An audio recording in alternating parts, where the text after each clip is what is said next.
Buenos días, bienvenidos a todos a este evento que gracias a la Universidad de Deusto, a la Comercial de Deusto y a Fernando y tanto a la red Alumni podemos celebrar hoy aquí.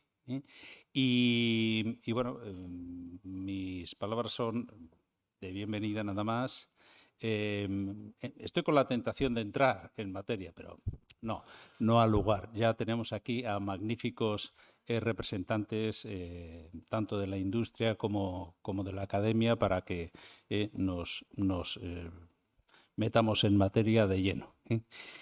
Únicamente mencionar que bueno, pues hemos retomado desde SpaceIF la semana de la ISR después de 2 años de no presencialidad, porque el sentido que tiene estos eventos es también vernos las caras, pero no solo de pantalla, sino que saludarnos, hacer bueno, pues una puesta en común de las cosas y volver poco a poco pues a la normalidad, ¿no? Y en ese sentido, bueno, pues un poco este evento presencial aquí en Deusto cumple estas características, ¿no? El tema que se va a tocar hoy es fundamental, ¿eh? No es tanto un análisis técnico financiero de variables, indicadores, sino pues un poco ver la parte de impacto que va a tener todo el proceso de transición energética, pero a nivel de sociedad, a nivel de transición justa, ¿no?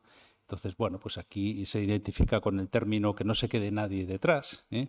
Entonces, bueno, la parte de transición energética parece que ya tiene unas pautas, ya hay unos compromisos, tanto a nivel público como a nivel privado.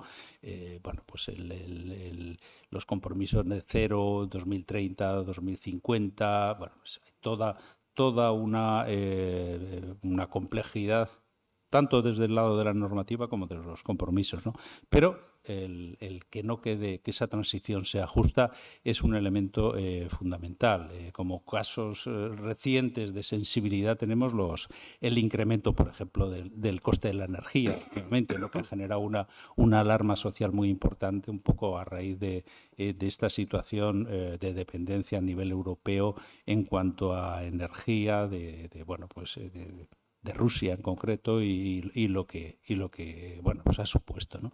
Bien, esta es una realidad, o sea, no hace falta, no es un desarrollo teórico, sino es algo que todo el mundo lo ha podido comprobar en el recibo de la luz, algo tan sencillo. Bueno, pues estas cosas pueden pasar, pero no únicamente derivadas de un conflicto bélico, sino bueno, del propio proceso de transición energética. Entonces, el proceso de transición energética pues, supone ir poco a poco cuidando que esto no impacte a nivel social y que realmente, bueno, no solo en los recibos, sino incluso no, o sea, que es fundamental en el proceso de creación de empleo, mantenimiento de las empresas.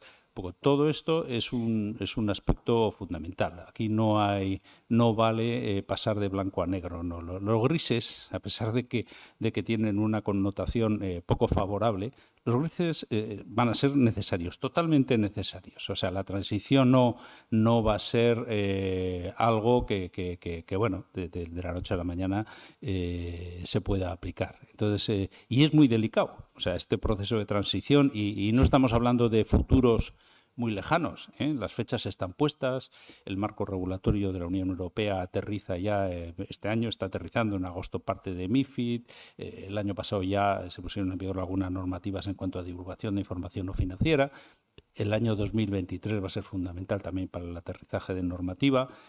Y esos compromisos pues tienen ahí las fechas 2030, 2050 cero emisiones.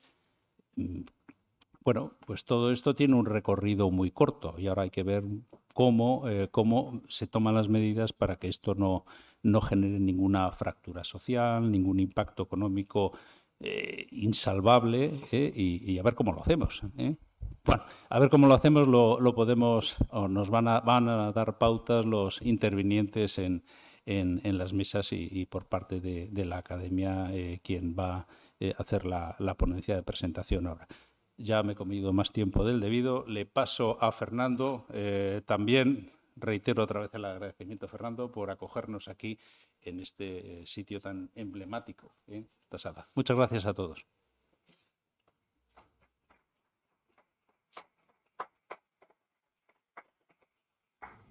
Vamos, muchas gracias, Javier.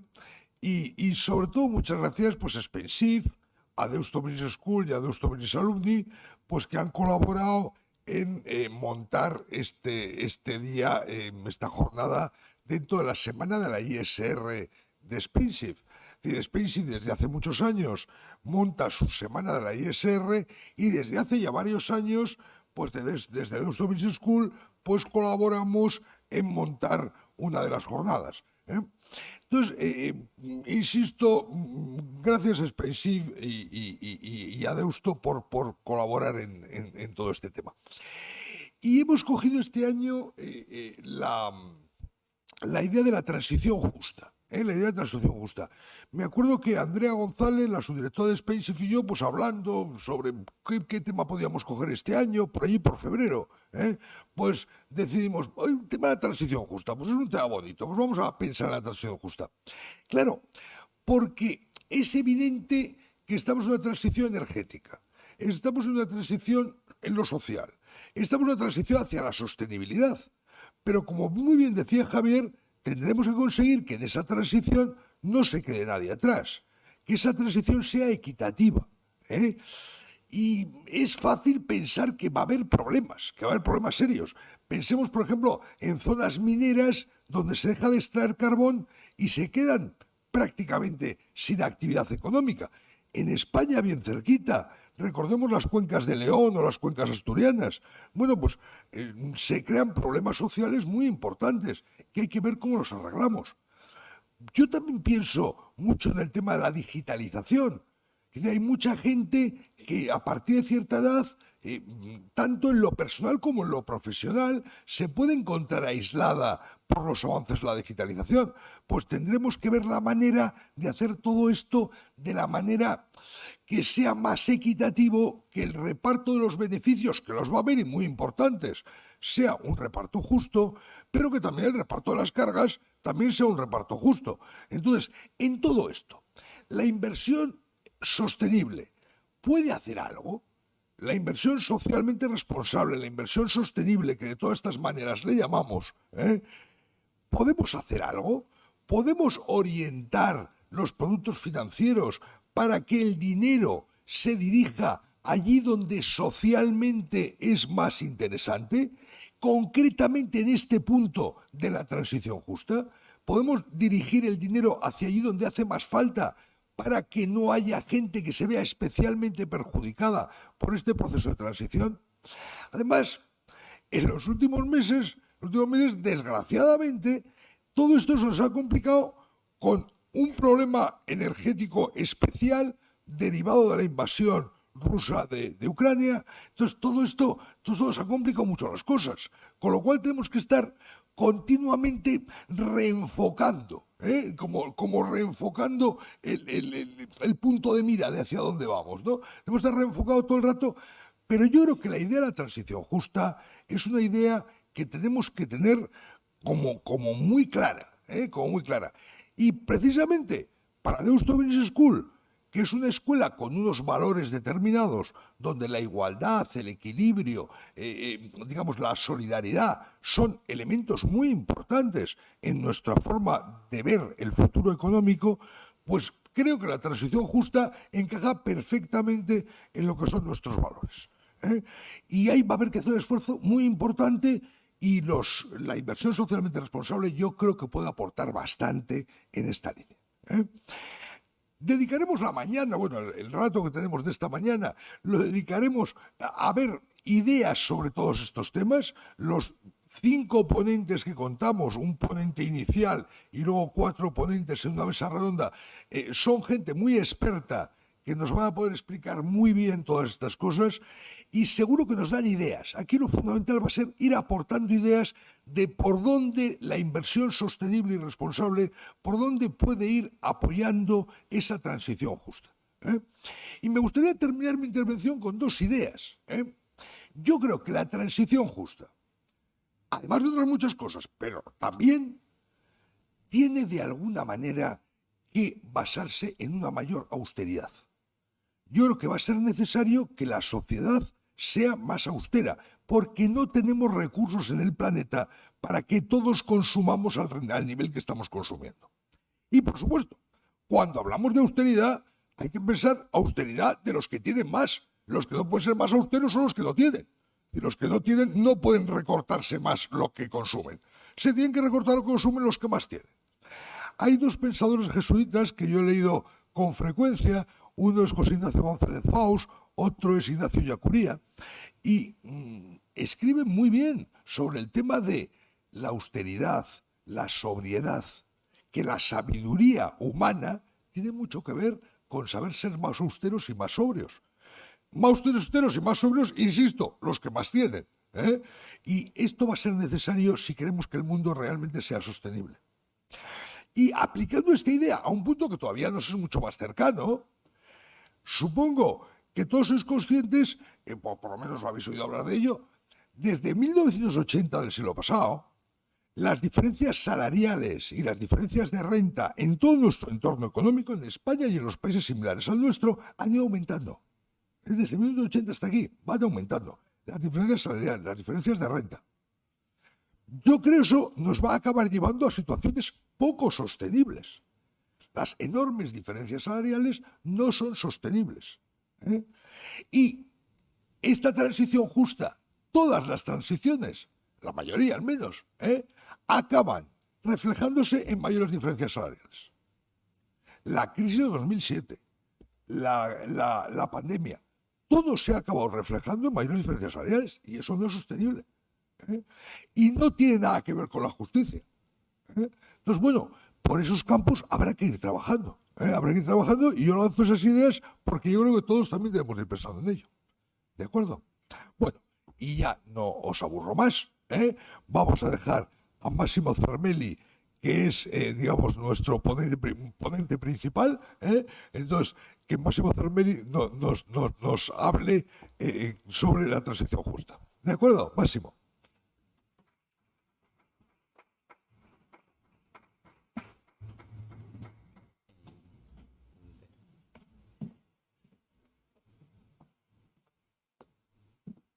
Bueno, lo primero, agradecer a los que habéis hablado antes que yo y a todos los participantes. Agradecer a la DBS, agradecer a Alumni en su centenario este año y agradecer a Spainsy por la semana y por el espacio, la oportunidad que nos dais de poder reflexionar en esta universidad que, como bien repuntaba y decía Fernando antes, está muy implicada con estos temas. De hecho, veo alguna cara de algún alumno que también está participando en esta jornada, donde en la facultad hablamos de finanza, hablamos de sostenibilidad, hablamos de ética. Somos una facultad que impartimos un curso de ética y ética en las finanzas desde no los últimos 10 años, desde la crisis del 2008, sino que desde hace más de 30.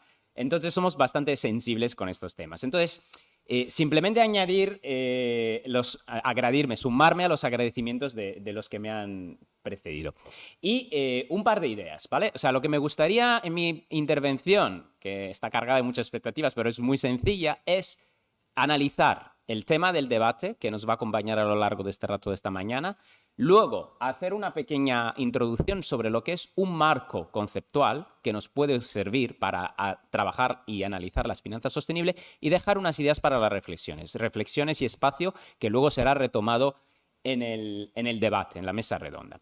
Entonces, para empezar, simplemente decir que, como muchos de vosotros probablemente sabéis, y si no lo sabéis, aquí lo tenemos, que la transición justa, es decir, el marco dentro de las finanzas sostenibles, es un marco estratégico de inversión. Atención al matiz, público y privado. Eso es muy importante y va a ser objeto de la reflexión de los siguientes puntos. Y tiene un fin que creo que ya se ha puesto encima de la mesa y ha sido claro, que es un desarrollo sostenible e inclusivo.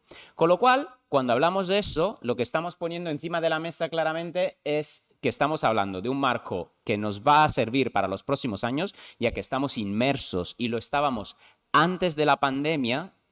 La pandemia ha sido un catalizador y lo estábamos antes de la invasión de Ucrania. El conflicto, o la invasión, mejor dicho, en Ucrania ha sido un catalizador, un acelerador de todos estos temas en optimizar que esta transición ecológica, esta transición energética sea capaz de no romper el empleo. Es decir, una transición es un cambio de un estado a otro. Y cada cambio, esto lo vemos en casa, cuando movemos las cosas nos empezamos a liar. Dice, pero si yo había dejado las cosas aquí, ¿por qué ahora están ahí? Bueno, cada cambio tiene que ser, en principio, neutro. Nosotros, la idea que tenemos reflexionando a través de las finanzas sostenibles, no solo que sea neutro este cambio, sino que incluso pueda aliviar, reducir lo que es el gap que antes Fernando decía que hemos ido generando a lo largo de estas décadas, sobre todo desde el 2008, en salarios y en sostenibilidad medioambiental. Porque los recursos no son limitados, o sea, no son infinitos, es decir, son limitados, es decir, los recursos son lo que son.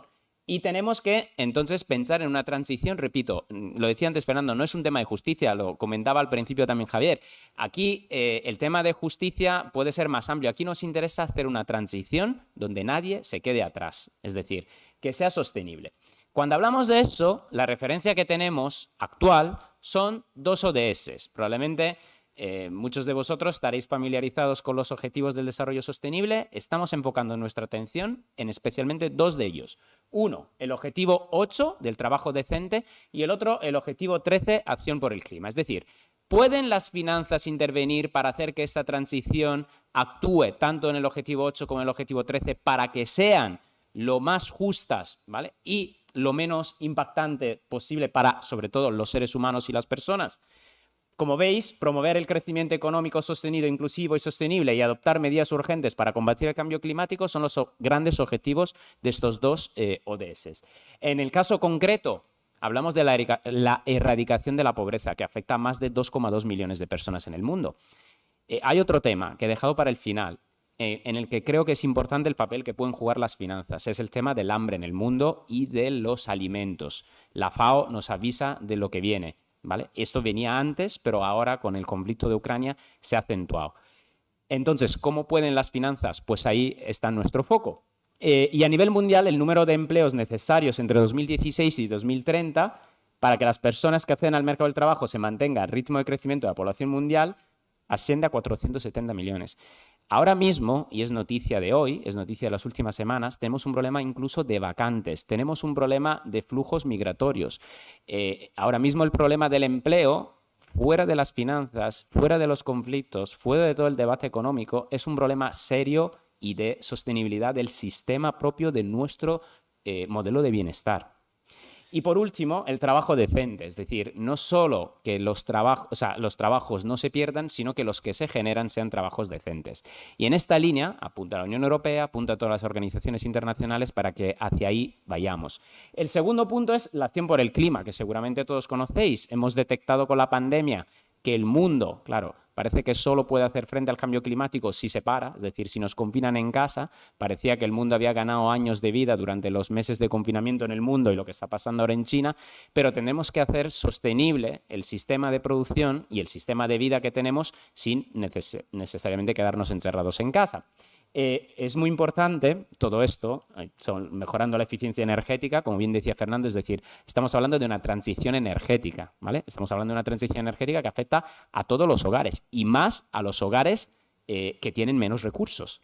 Y luego, reducir la huella de carbono y establecer metas para la reducción de las emisiones de carbono. Eso es lo más importante. Atención, todo esto las finanzas no lo hacen solos. Podríamos decir que es un modelo de gestión y de gobernanza de cambio multi-stakeholder, es decir, que necesita de diferentes actores. ¿Cuáles son los actores que nosotros hoy nos gustaría analizar hablando de finanzas sostenibles? Bueno, los bancos, en primer lugar, luego las gestoras, en segundo lugar. Fundamentalmente, como veis ahí, he puesto bancos que tienen que ver en esta transición justa no solo un coste, sino que una oportunidad. Y esto ya está emergiendo. De hecho, cuando se valoran las startups, en el mundo ya de las startups, se nota cómo la visión cortoplacista va desapareciendo y emerge como un elemento de evaluación de los proyectos la visión de largo plazo. Es decir, el cortoplacismo lo tenemos que reducir, tenemos que ir pensando, analizando las finanzas en el largo plazo. Entonces, oportunidad más que responsabilidad. Para las gestoras, a la hora de evaluar carteras, es claramente el gran reto y es lo que se está empezando a hacer. Y por último, los inversores, que son los beneficiarios de esta transición, no que los principales actores. Todo esto entra dentro de un marco, resumiéndolo muy rápidamente, que arranca el momento clave es el marzo de 2018, cuando introducimos el Plan de Acción Europea para las Finanzas Sostenibles, que luego sigue con el Reglamento de la Unión Europea de 2019 y con la Ley Española de Cambio Climático, que dice que en el 2030 tendremos que reducir el 20% de las emisiones de efecto invernadero, con el Green Deal, el Pacto Verde famoso que conocemos todos, sobre todo que se ha puesto de relieve encima de la mesa con la pandemia, y la estrategia de finanzas sostenible, que ha sido actualizada en julio del año pasado, donde se actualiza cuáles son las normas, es decir, lo que es el PAPS de 2018. Es decir, cuáles son las medidas que tenemos que tomar. Si hasta ahora se hablaba de emitir, crear bonos verdes, promover inversiones sostenibles, incorporar criterios de sostenibilidad al asesoramiento financiero y desarrollar índices de referencia sostenible, todo esto que hemos venido haciendo en finanza, mejorar la integración de la sostenibilidad dentro de las calificaciones crediticias y divulgar, o sea, promover la divulgación entre los gestores de activos de todos los criterios de sostenibilidad y utilizar, esto es importantísimo este punto, el criterio de la sostenibilidad como criterio prudencial. Es decir, no solo tenemos la sana gestión financiera, sino que tenemos que tener en cuenta la sostenibilidad como otro criterio, incluso a la hora de asignar recursos. Por parte de los bancos, cuando tienen que dar dinero a las empresas, pues uno de los criterios que se pone que es clave es el criterio de la sostenibilidad del proyecto que se está apoyando, que se está financiando. Y reforzar la divulgación de la información sobre la sostenibilidad a través de el fomento de los que son los gobiernos corporativos sostenibles, ¿vale? Si todo esto era realidad, ahora es necesidad, es decir, se está haciendo clave. Y nosotros, como os he dicho al comienzo, o sea, este es un poco el dónde estamos. Queríamos ofrecer también un marco que trabajamos desde nuestra universidad, nuestra aportación a estas jornadas, ¿no?, de SpainShift, desde la Deusto Business School, desde Deusto Alumni. Gracias también al trabajo y el esfuerzo de Fernando, hemos conseguido publicar un manual, que es un manual ya de referencia, que es el Manual de Economía Civil. Y esta línea, esta corriente económica de la economía civil, que lo lleva trabajando desde el siglo XVII, es decir, no es algo que haya surgido ahora después de las crisis o el fenómeno de la economía circular, que son más nuevos, pues la economía civil habla de una transición justa, es decir, habla de una gestión justa de los recursos.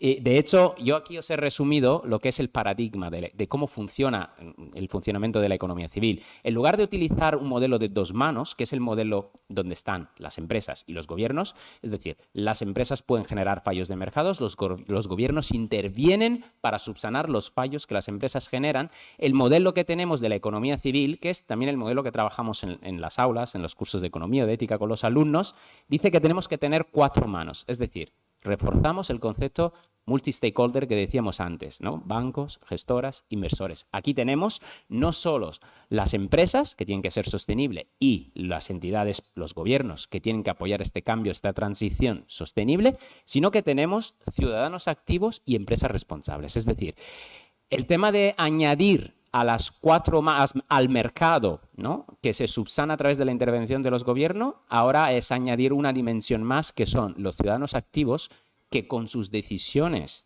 de inversión y con sus decisiones de consumo, no solo de inversión, sino que de consumo, pueden cambiar el rumbo de lo que las empresas y la sociedad esté generando. Esto no es teoría, no es fantasía. Es decir, yo personalmente, con otros economistas civiles, además en Italia, he trabajado y he estado de activista. Por ejemplo, he metido de lleno, algún alumno lo sabe, en el tema del aceite de palma. Las presiones que los consumidores han podido hacer a través de la no consumo de los productos que llevaban aceite de palma, por ejemplo, ha hecho que las empresas dejasen de producir galletas o bollos con aceite de palma. Eso pasa en el consumo del día a día, pero está pasando en las finanzas. Cuando vamos a ver, por ejemplo, en el ámbito de las finanzas, vemos que además esto no lo pone difícil la generación que avanza de nuevos millennials, o sea, de nuevos inversores, los inversores del futuro o los de hoy, que son los millennials.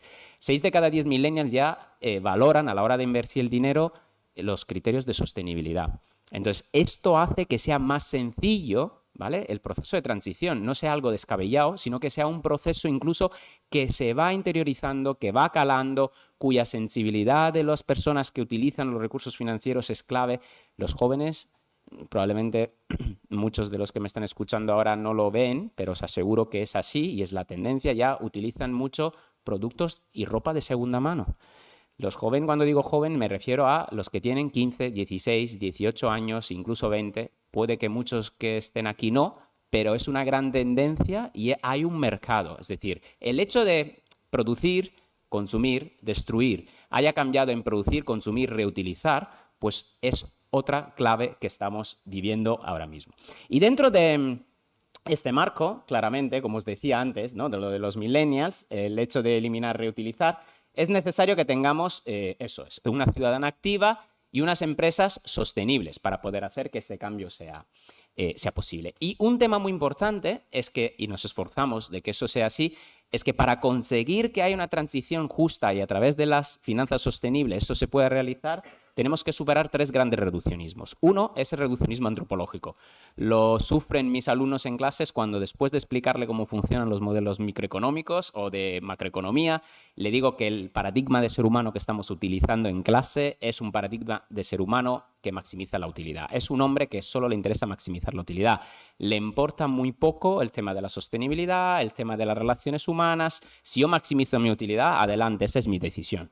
Y sin embargo, no solo lo que es la transición justa y lo que estamos analizando aquí, sino que la propia pandemia, los acontecimientos geopolíticos o históricos que estamos viviendo nos están diciendo que un mundo donde las personas en el lugar de trabajo son más felices hace que las empresas también sean más productivas. Es decir, no solo tenemos que maximizar la utilidad de los individuos, sino que tenemos que pensar en la maximización de la utilidad de la sociedad, de la colectividad. Eso es otro de los pilares del marco que os estaba explicando de la economía civil, en 2 palabras.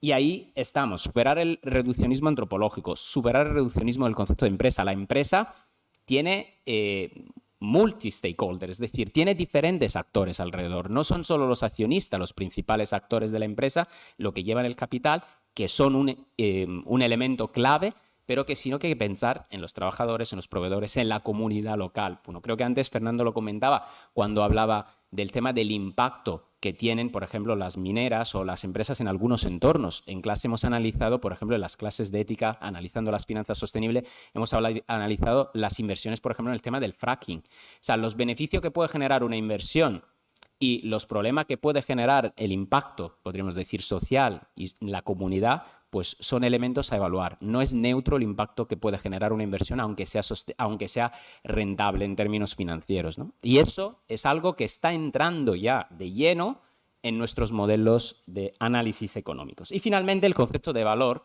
perdonadme que los he invertido, que es nada más que reapropiar el concepto de valor, no solo darle la dimensión cuantitativa, que esta es automática, sino que darle también una dimensión cualitativa. Es decir, el valor no solo es más, sino que es a veces mejor. Es decir, es la dimensión cualitativa, me refiero a que, por ejemplo, el PIB es un indicador que utilizamos para medir, o la rentabilidad en las empresas es un indicador que utilizamos para medir cualquier cosa. Son muy buenos indicadores y sirven mucho, pero también hay que sumarle al indicador de la rentabilidad otros factores. De ahí que en este sentido, pues la transición justa, lo que estábamos comentando, pues ofrece muchos ámbitos y muchos aspectos para esta reflexión, que es lo que luego seguramente estaréis profundizando en la mesa redonda.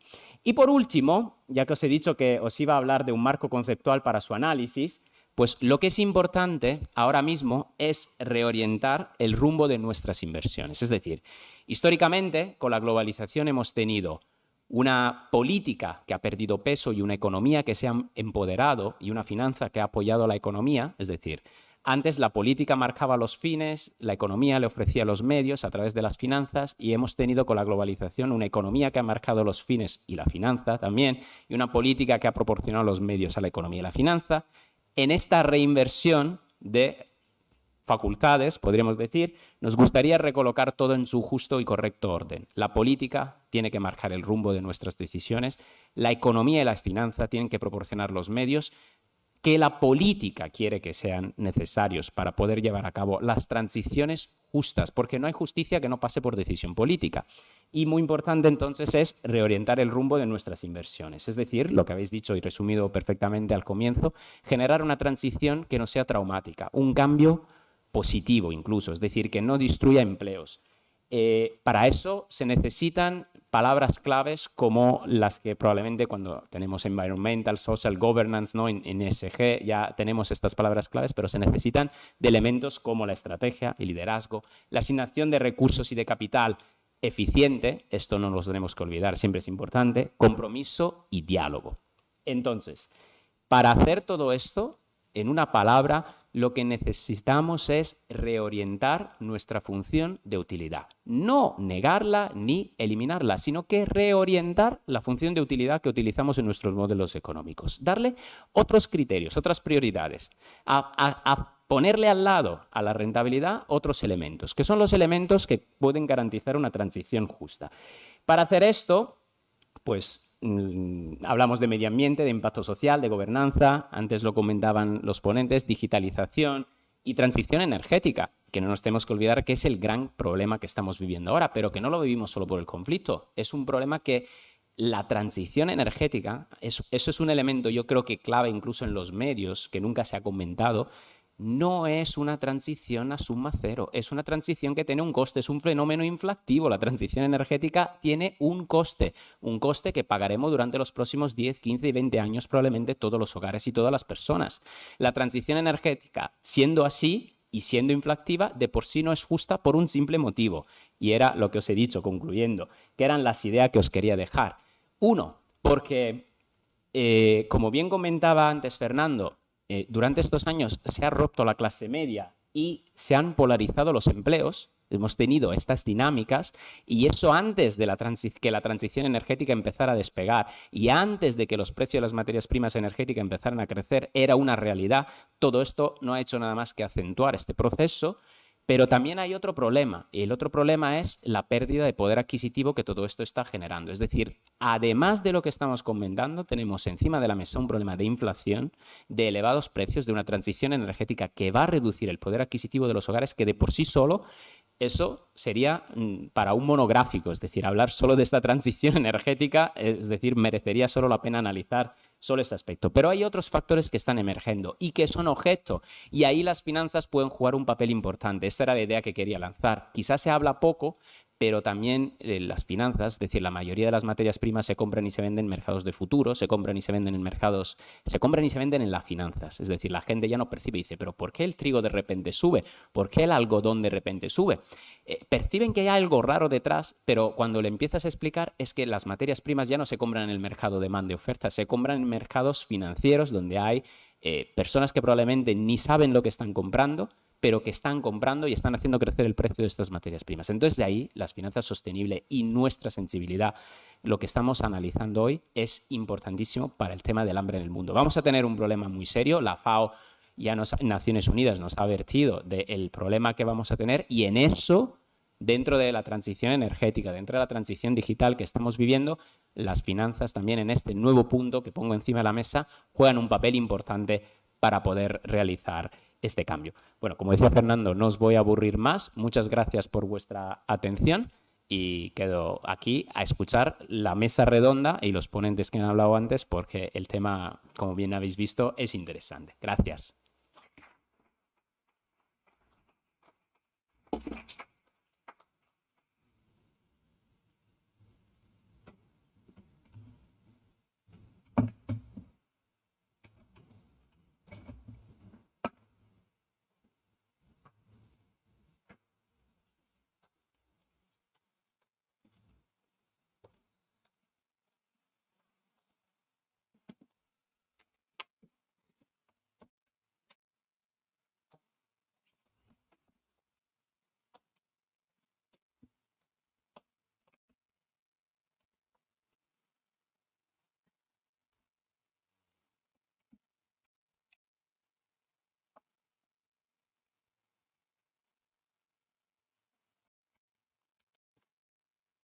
Bueno, pues vamos entonces a comenzar con la mesa ronda después de la magnífica exposición de Máximo Cermelli. De verdad que muchas gracias, Máximo.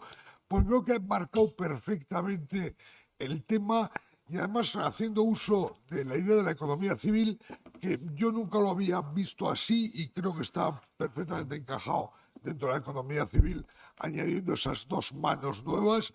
La verdad es que queda el tema muy interesante, y al final estamos en la universidad. Y en la universidad, pues digamos, hombre, los planteamientos, los marcos conceptuales, pues digamos que para nosotros tienen su indudable interés. Bueno, entonces, en esta mesa redonda vamos a intentar bajar un poquito al suelo, después de ese marco más general que nos ha planteado excelentemente Máximo. Bueno, se trataría ahora de intentar bajar al suelo, pues de la mano de gestores de carteras y bueno, y también otro profesor universitario que también está metido en esos temas, como es Guillermo. Entonces, me acompañan en la mesa, tengo aquí a Marisa Aguilar, directora general de Allianz Global Investors para España y Portugal. Tengo a Ingeru Sorarraín, Senior Fund Manager en Cuchabank Gestión. Tengo a mi izquierda a Elena Avilés, Investment Lead Senior Associate en WTW. Y finalmente a mi compañero de departamento, Guillermo Badía, profesor de finanzas aquí en Deusto Business School. Además diré que en estas mesas de la IDSR, si yo no recuerdo mal, aquí Guillermo y Aingeru son los que ya tienen experiencia porque han intervenido en mesas anteriores, y digamos que la novedad estaría más en Elena y Marisa. Entonces, bueno, estuvimos la semana pasada, no, hace ya más hace unos 10 días, una cosa así, nos reunimos por Meet, los 5 que estamos aquí, y bueno, pues estuvimos hablando un poco cómo enfocábamos la mesa, etcétera, etcétera, y entonces, bueno, en base a esas pautas, pues la voy a llevar. Entonces, comenzará Elena Avilés, entonces, bueno, Elena, cuando tú quieras. Gracias, Fernando. Y gracias a todos por asistir y por esta invitación en el día de hoy. Pues bien, yo voy a comenzar con una introducción, a pesar de que Máximo ya pues, ha introducido ampliamente el tema, pero bueno, para aterrizar sobre todo qué estamos haciendo junto con inversores institucionales desde WTW. Y bien, la transición justa es un proceso que engloba todas las economías, incluyendo planes, incluyendo políticas, incluyendo inversiones, y que conducen a un futuro donde todos los empleos son verdes y justos, donde las emisiones son netas cero, donde la pobreza se erradica y donde las comunidades son prósperas y resilientes.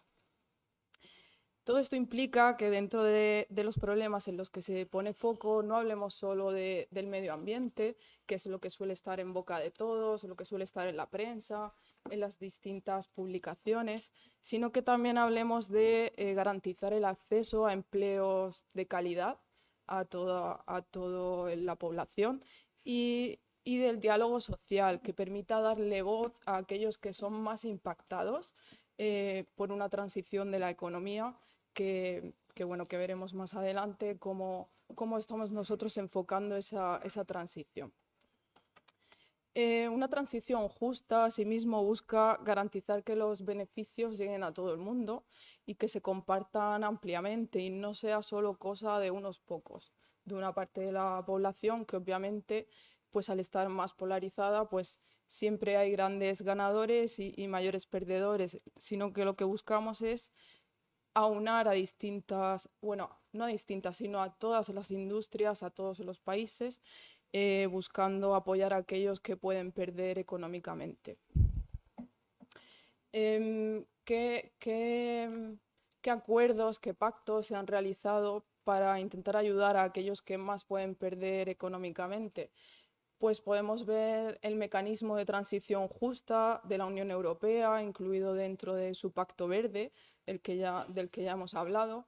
Este mecanismo lo que pretende es movilizar al menos 150.000 millones de euros, invertirlos en un periodo comprendido entre 2021 y 2022.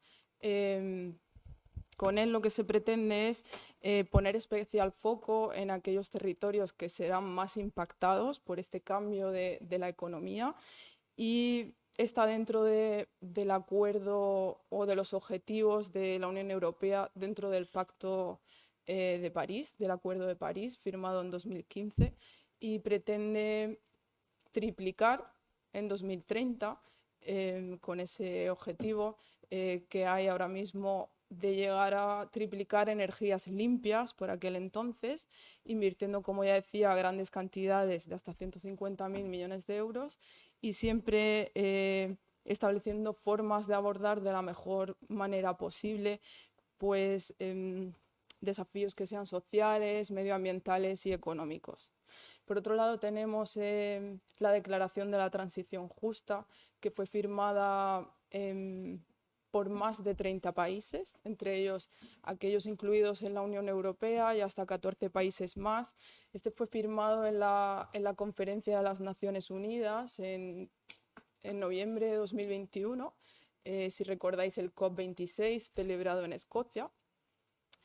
En él estaban incluidos aquellos mayores productores de carbono del mundo y lo que permitía era, pues bien, aunar a todos, establecer políticas pues para tratar de no dejar a nadie atrás, de incluir a todo el mundo en esta transición y, por supuesto, en particular aquellos que trabajan o que dependen en aquellas regiones pues de economías en las que se invierte más en petróleo, en carbono y que son mayores productores.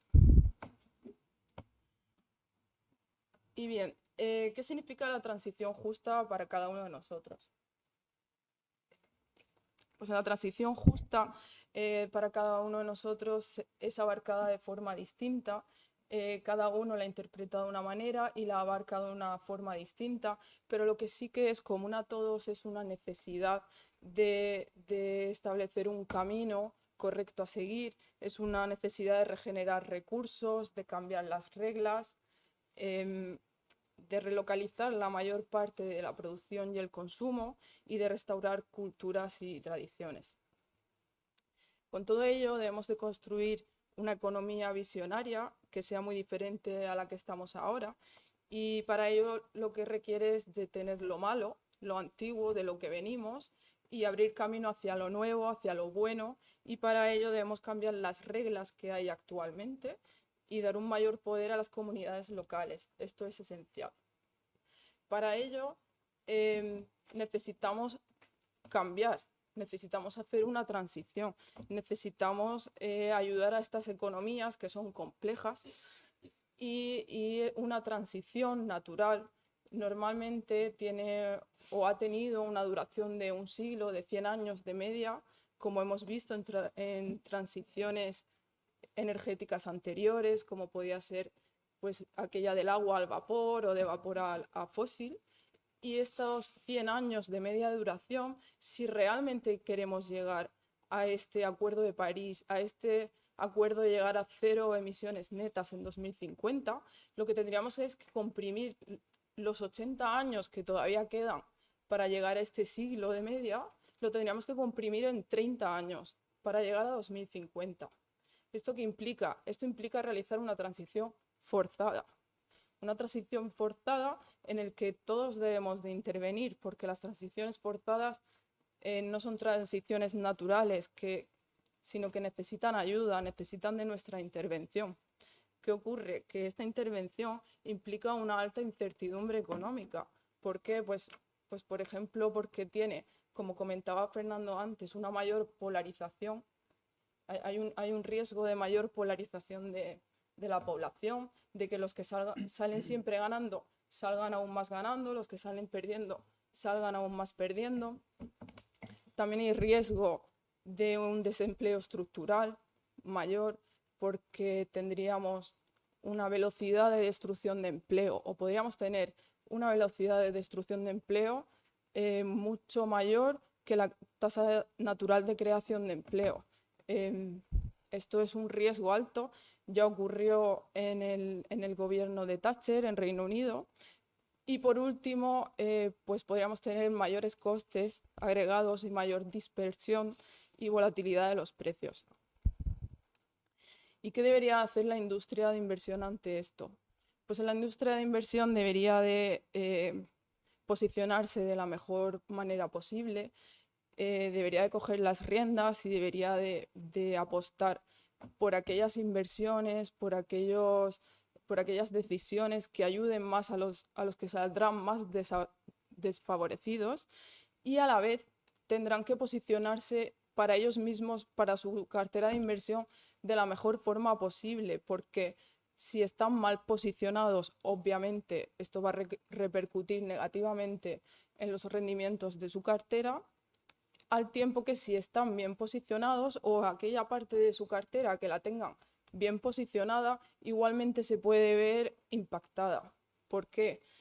Porque si yo estoy bien posicionado, pero igualmente esta transición necesita de una redistribución de recursos, redistribución de la economía, pues para ello necesitamos apostar entre todos y pueden surgir nuevas regulaciones, como ya estamos viendo, pueden surgir impuestos, tanto directos como indirectos. Esto impactará en mi cartera por muy bien posicionada que la tenga. ¿Y qué tipo de inversiones son las más apropiadas en este entorno? Pues la respuesta a ello es algo difícil, ya que de momento las soluciones, los productos de inversión son escasos, pero es verdad que cada vez son más crecientes.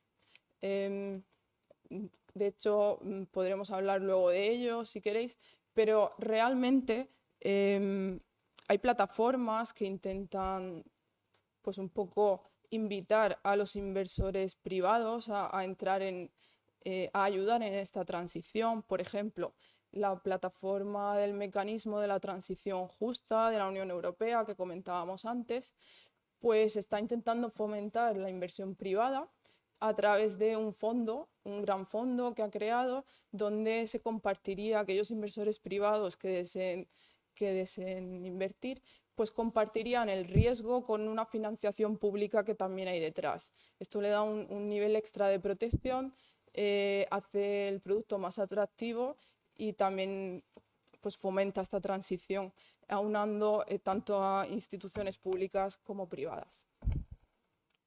Por otro lado, cada vez existen más ideas de índices con los que nosotros desde WTW estamos empezando a trabajar. Estos índices están siendo desarrollados en torno a los riesgos implícitos en el ciclo de inversión relacionado con la financiación de la transformación de la economía. Estos índices suelen ser construidos en torno a estos riesgos comentados y siempre tienen en cuenta aquellos objetivos en torno a 0 emisiones netas de 2050.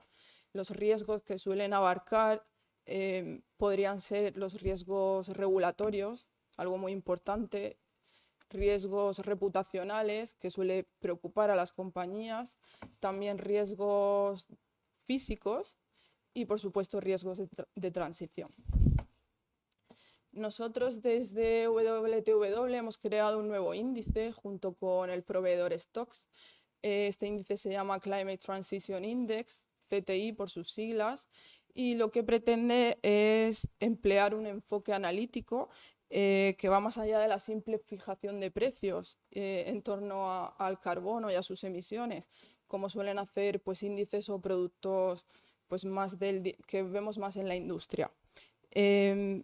Busca reducir el impacto negativo por disminuciones en valoraciones de las empresas que están mal posicionadas, que no están bien posicionadas para esta transición, y a la vez busca posicionarse ante empresas que sí que tienen un lugar óptimo de cara a esta transición y que no van dejando atrás industrias obsoletas y se van posicionando hacia estas nuevas industrias emergentes o que más favorecidas van a salir en la transición. Además, y es muy importante, en lugar de utilizar datos retrospectivos de emisiones de carbono, que es lo que solemos ver pues también en índices, en productos, la huella de carbono, pues el quality score, todo tipo de medidas más retrospectivas, en lugar de tenerlas en cuenta, lo que tienen en cuenta son medidas prospectivas. Estas medidas tienen en cuenta el riesgo de transición empresarial y lo que van haciendo es actualizar periódicamente siempre todos los datos, para así siempre tener en cuenta pues esa demanda de bienes, de servicios, de tecnologías y de materias primas más actualizada posible y poder siempre tener en cartera a las compañías mejor posicionadas en detrimento de aquellas que se van quedando obsoletas. ¿Cómo podemos invertir ideas de este tipo? Pues estas ideas pueden invertirse a través de productos que repliquen estos índices y estos productos normalmente suelen estar más invertidos o más posicionados en mercados desarrollados, porque se entiende, la industria entiende que para realizar esta transición es necesario hacer una redistribución de los bienes, una redistribución del capital y casi siempre o en gran medida estaba a partir de aquellos que están mejor posicionados y que tienen mayor capacidad de actuación. Y bueno, pues ya terminando, en definitiva consideramos fundamental construir carteras que estén bien posicionadas, que integren mejores prácticas, que permitan una mayor capacidad de actuación en las carteras y en las empresas invertidas, y siempre es bueno o es necesario o debería de serlo colaborar conjuntamente poniendo foco en soluciones de impacto que incorporen el enfoque de cero emisiones netas para prestar atención a nuestro planeta y a su gente y aunarnos todos para influir en el cambio climático y en su influencia y así todos tener un efecto en la sociedad de una manera justa e inclusiva. Vale, pues muchísimas gracias. Muchísimas gracias, Elena. Entonces vamos a continuar. Le voy a pasar la palabra a Iker Solarrain, pero sí os pediría a todos que seamos un poquito breves para que nos den luego un poquito de tiempo al coloquio, ¿vale? Sí.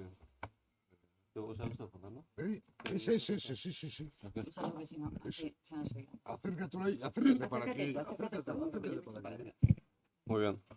Egunon a todos. Gracias en primer lugar a SpainShip, Javier, a Deusto también, Fernando, por la invitación. La verdad es que es un placer estar aquí en esta vuelta a evento presencial con todos vosotros, pues todavía mucho mejor. Después de las presentaciones un poco más genéricas que han hecho Máximo y Elena, voy a intentar contextualizar un poco el tema de la transición justa dentro del mundo normativo, cosa que no es nada fácil, la verdad. Pero me viene bastante bien la presentación de Máximo, que ha introducido un par de diapositivas donde ha enumerado todas las iniciativas normativas que hay ahora mismo. Y la verdad es que seguramente al final del camino todo esto estará muy encajado, muy engrasado, y la verdad es que sea un mundo maravilloso. Pero el camino está siendo lleno de baches. Hay mucho bache por el camino. Y especialmente destacaría dos aspectos. Uno es la falta de un lenguaje común que tenemos en el mundo de la inversión sostenible. Y Elena pues ya ha hecho un poco mención a ello, ¿no? Ella preguntaba qué es la transición justa, ¿no? Y ese es uno de los grandes hándicaps que tenemos en este mundo de la inversión sostenible, prácticamente desde sus inicios, ¿no? Y no solo la parte de la transición justa, sino algo tan obvio o genérico como qué es la inversión sostenible, ¿no? Y en ese aspecto, seguramente, pues cada uno de los que estamos aquí tenemos nuestra propia respuesta, que será distinta y que seguramente pues será válida. Y esa un poco, no sé si se puede llamar indefinición, pero sí es un cierto hándicap en el avance de todo esto de la inversión sostenible. Diría que más especialmente en el ámbito más concreto de la transición justa, ¿no? Y el segundo aspecto, el segundo gran bache que tenemos es el tema de los datos, que no hemos citado hasta el momento, pero que creo que es de especial relevancia, ¿no? Los datos al final es el pilar, son los cimientos de este edificio. Sin datos poco podemos avanzar, porque al final podemos definir algo que es el qué, pues qué es la inversión sostenible o qué es la transición justa, pero luego siempre tenemos el cómo, ¿no? El cómo lo hacemos. Y el cómo lo hacemos pues sin datos es bastante complicado. Y ahora mismo, pues lo que es accesibilidad, disponibilidad de los datos, homogeneidad de los datos, pues hay bastante camino para hacer, ¿no? Sí que se ha avanzado mucho, pero creo que son los dos aspectos o los dos hándicaps que más están dificultando pues, el avance un poco de la inversión sostenible, ¿no? Y especialmente hoy día dentro del mundo de la transición justa. Desde el punto de vista de normativa, no puedo entrar en todas las iniciativas que hay. La verdad es que necesitaría toda la mañana aquí. Y Fernando ya me ha dicho que solo tengo 5 minutos. Pero sí me gustaría destacar dos aspectos o dos líneas un poco normativas que sí tocan esos dos baches que he comentado antes, ¿no? Uno es el tema de la famosa taxonomía, que seguro que os suena, que habréis escuchado de ello. Taxonomía que tiene a su vez, aunque no lo parezca, también tiene dos líneas de avance, que una es medioambiental y otra la parte social. La taxonomía no es más que, bueno, una especie de diccionario, ¿no? Que trata de definir o, bueno, especificar, digamos, aspectos tanto medioambientales como en un futuro sociales también. Lo único, el grado de avance que está teniendo, la verdad es que está siendo bastante lento, ¿no? A día de hoy, de las dos líneas que digo, de medioambiental y social, solo la parte medioambiental es la que se ha desarrollado algo y de los, por decir de alguna manera, de los 8 capítulos que va a tener ese reglamento de taxonomía, pues solo se han desarrollado dos de ellos. Y la parte social todavía ni ha empezado, ¿no? Y este punto yo creo que para todo el ámbito de la transición justa creo que es absolutamente crucial y necesario, ¿no? Sobre todo lo que es la parte social, ¿no? Porque al final, cuando hablamos de transición justa, y yo creo que en las dos intervenciones hasta que ha habido, siempre el sesgo, nos vamos un poco hacia lo medioambiental, ¿no? Pero seguramente, si no tenemos una transición justa desde el punto de vista social, pues difícilmente podremos hablar de una transición justa, ¿no? Y en ese ámbito, el avance de la taxonomía creo que es absolutamente necesario. De la mano de ello hay otra iniciativa a nivel normativa que actúa sobre los datos, que es la Directiva sobre Información no financiera que afecta a las compañías y que va a ser también absolutamente clave. Ya he comentado antes que los datos son los cimientos de este edificio. Obviamente, si no actuamos sobre la fuente, que son las propias compañías, difícilmente vamos a ir a un entorno con calidad, homogeneidad, disponibilidad suficiente de datos. Y por ese lado, pues la entrada en vigor, Javier comentaba en su intervención el año que viene, 2023, como año clave, y desde el punto de vista de los datos, pues absolutamente, ¿no? Porque finales del año que viene es cuando empieza o entra en vigor esta directiva que va a ayudar muchísimo pues a eso, ¿no? A ir construyendo el edificio. Y desde luego yo creo que para el aspecto este que hoy tenemos encima de la mesa de la transición justa, creo que indefinición y falta de datos creo que son los dos hándicaps más importantes, ¿no? Y por último, otro aspecto de la normativa que también creo que es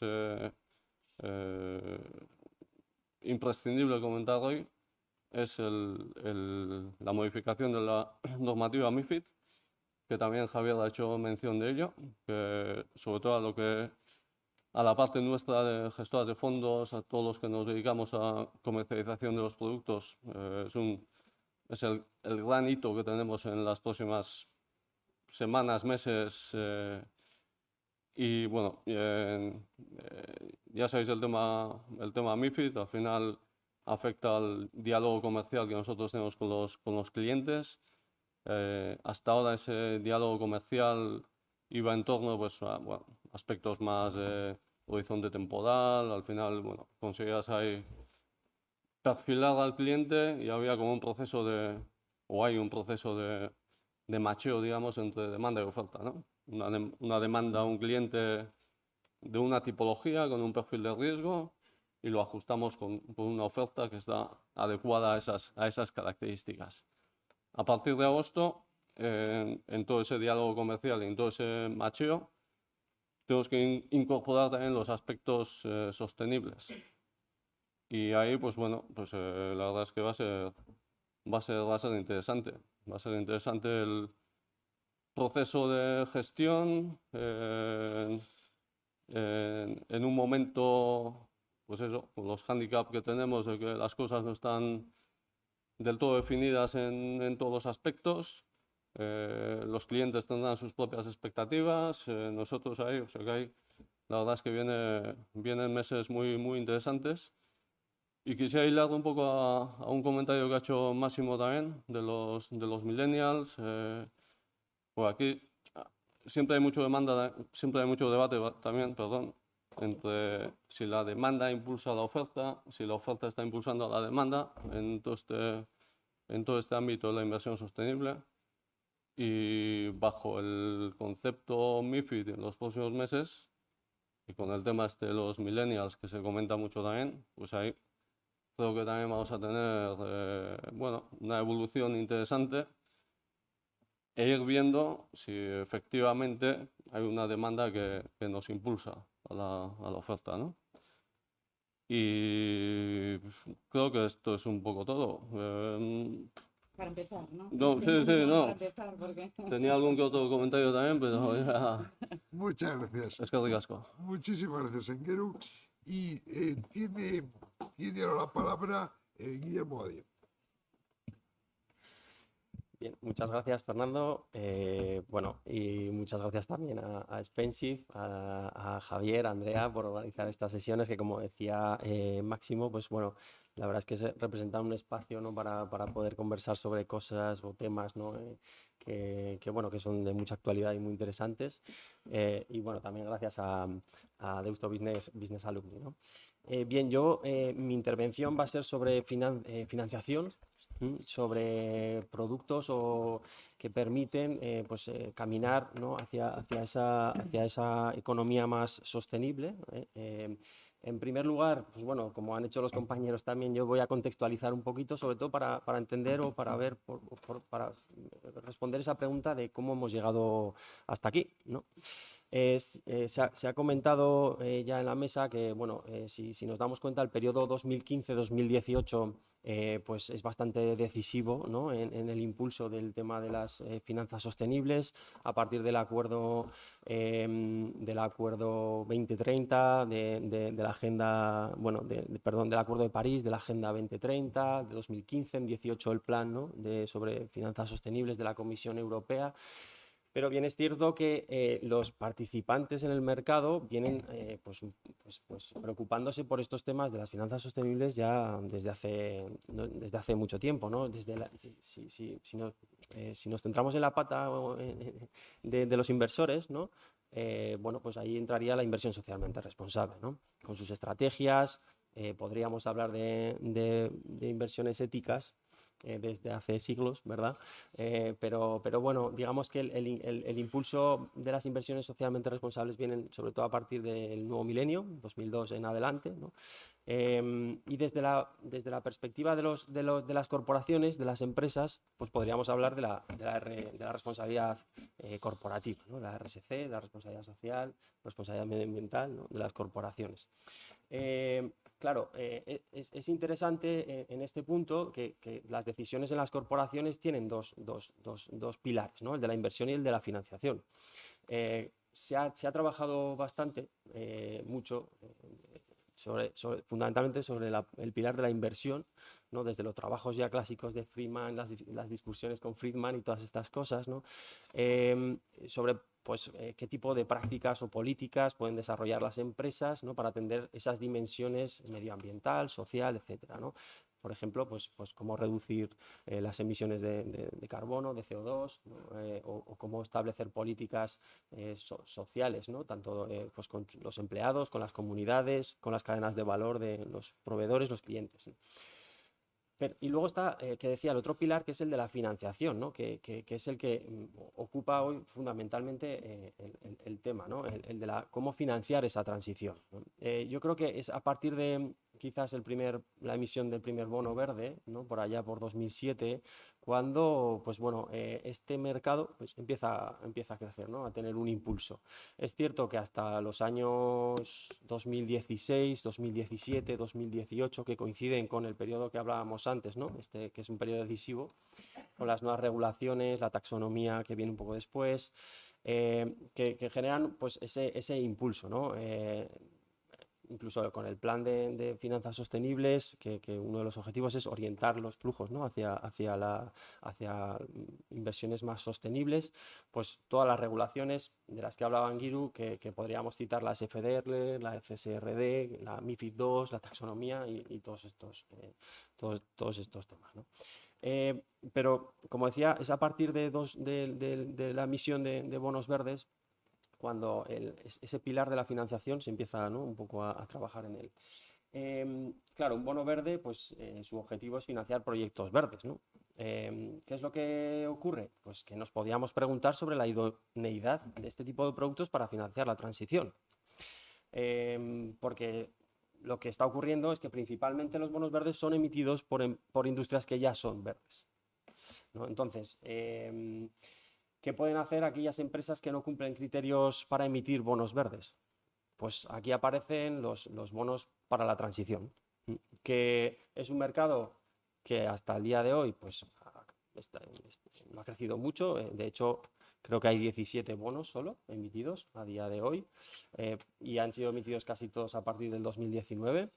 Pero bueno, es un instrumento que permite a las empresas que no cumplen los criterios para emitir bonos verdes, pues financiar esos procesos de cambio, ¿no? Esos procesos, esa transición hacia pues, bueno, procesos de fabricación o más sostenibles.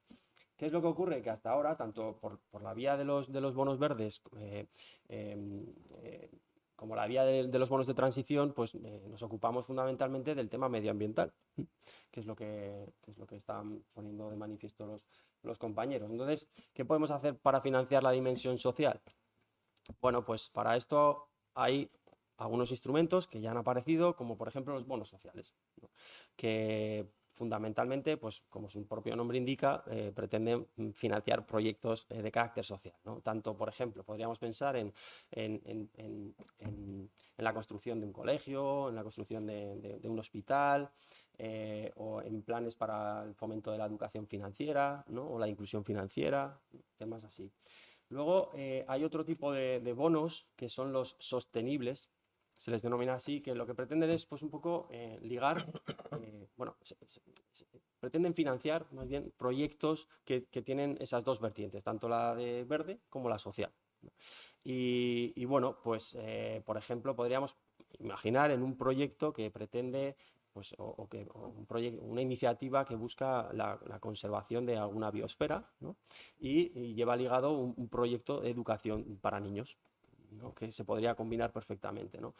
Y luego hay otro tipo de bonos, que son los bonos que están ligados a los objetivos de desarrollo sostenible, de los que he hablado Máximo, ¿no? Que bueno, tiene unas características particulares a nivel financiero, pero lo que pretenden fundamentalmente es pues, financiar proyectos que contribuyan a la consecución de los 17 objetivos, ¿no? de desarrollo sostenible. Si pensamos más en el aspecto social, pues claro, hay ahí incluidos temas como la pobreza, ¿no? El hambre, temas educativos, temas también de género, ¿no? Entonces, bueno, pues este tipo de bonos pretenden financiar pues este tipo de iniciativas o de proyectos, ¿no? Y yo, por ir concluyendo, así breve, como mensaje pues, final diría que cada vez existe un mayor número de instrumentos, ¿no? que permiten a las empresas o a los emisores, ¿no? Transitar hacia una economía más sostenible, y lo que creo que es interesante es que afortunadamente hay productos que intentan no dejar atrás a nadie, ¿no? Como sería, por ejemplo, el de los bonos para la transición, de los que hablaba, ¿no? Entonces, bueno, pues con esto yo terminaría, Fernando. Oye, Guillermo, pues Muchísimas gracias. Y nos queda Marisa Aguilar, cuando tú quieras. Gracias. Bueno, buenos días a todos. Como comentábamos antes, yo creo, y estáis viendo, ¿no? Es muy difícil hablar de transición justa y no mencionar todo el tema de transición energética y clima, ¿no? Y yo sí que quería compartir con vosotros que desde el punto de vista de gestión de activos, las gestoras sí que nos preocupamos de la S, ¿no? de todas las variables sociales. Y de hecho llevamos muchos años haciéndolo. Es decir, siempre hemos considerado los factores extrafinancieros y hemos intentado leer la S. Pero leer esa S y declinarla es mucho más complejo que declinar la E, porque tenemos menos métricas comúnmente aceptadas, ¿vale? Entonces, y es cierto que además todo el paquete de legislación que nos ha venido de la Comisión Europea está muy enfocado a lo medioambiental. ¿Por qué? Porque lo que tenemos que conseguir es un net zero en 2050 y eso es donde, disculpadme la expresión, donde nos aprieta el zapato, ¿no? Y en el lado social estamos todavía, bueno, pues como decía Ingeru, ¿no? No tenemos una taxonomía, no tenemos un vocabulario común, no tenemos unas variables de las que preocuparnos que sean comunes a todos. Entonces, cada uno intentamos desarrollar nuestra metodología, pero obviamente vemos compañías y miramos temas de composición pues no sé, de consejos, por ejemplo, de igualdad, pero también miramos seguridad, por ejemplo, en el trabajo, las condiciones de los trabajadores. Eso, por ejemplo, es muy importante cuando las actividades son más peligrosas, ¿no? O la capacidad de asociación de dichos trabajadores, o la educación que las compañías proporcionan a sus trabajadores, o las condiciones sanitarias y seguros, etcétera, que las compañías proporcionan, la influencia de esas compañías en las comunidades en las que operan. Es decir, existe mucha S, ¿vale? Ahora bien, aquí estamos hablando de transición justa. Y yo, si me permites, y además yo soy la última porque he venido a hablar de mercados emergentes, y los mercados emergentes, ya sabéis, al menos en lo mío siempre van los últimos, ¿vale? Y yo creo que en lo nuestro también, ¿eh? Pero no hay transición justa si no hacemos que los mercados emergentes avancen, ¿de acuerdo? ¿Y cómo hacerlo? Porque fijaos, si hablamos de transición energética, si hablamos de todo el tema de cambio climático, ¿quiénes son los que más sufren? Las inundaciones, la subida del nivel del mar, las sequías, los mercados emergentes. Cuando hablamos de temas de precios, de cambio de precios, este año ha subido, de lo que va de año, creo recordar, un 53% el precio del trigo. Rusia y Ucrania producen 1/3 del trigo mundial, 1/3 de la cebada mundial, el 75% del aceite girasol mundial. ¿Quién se muere de hambre? Los mercados emergentes, ¿vale? Cuando hablamos de los ODS, y Máximo, los dos ODS que tú eliges, ¿no? El 8 y el 13, el 8 es buenísimo, pero es buenísimo desde una mente de mercado desarrollado. Desde una mente más global y pensando en mercados emergentes, tenemos el 1, erradicación de la pobreza. El 2, no hambre. Este año se estima que va a haber 500 millones más de personas pasando hambre, ¿vale? Se necesitan, y esto veréis, cada artículo que leáis veréis una cifra distinta, pero aproximadamente, todo lo aproximado que podemos ser, 4,3 trillones, es decir, 4,3 billones de dólares anuales si queremos conseguir un nivel razonable, digno de ODS a nivel mundial para 2030, como se propuso Naciones Unidas. ¿Y por qué no invertimos en mercados emergentes? Les apoya la demografía, les apoya una creciente aparición de las clases medias, son mercados que generalmente son más rentables, pero a los inversores institucionales se nos presenta un nivel de riesgo muy superior al que podemos aceptar, ¿vale? En general, y al que nos permiten nuestros propios estatutos aceptar. Inversores institucionales, estoy hablando balances de compañías de seguros, planes de pensiones a nivel internacional, endowments, etcétera, etcétera. Luego, ¿qué podemos hacer? ¿Cómo podemos llevar más dinero más allá del público, más allá del dinero que viene de las DFIs, de las Development Finance Institutions, ¿vale? Los bancos de inversiones europeo, Banco Mundial de la mano de EFC, el Banco Interregional Americano, etcétera, Interamericano, de desarrollo, todos los bancos y agencias de cooperación y desarrollo. ¿Cómo podemos hacer que vaya dinero privado?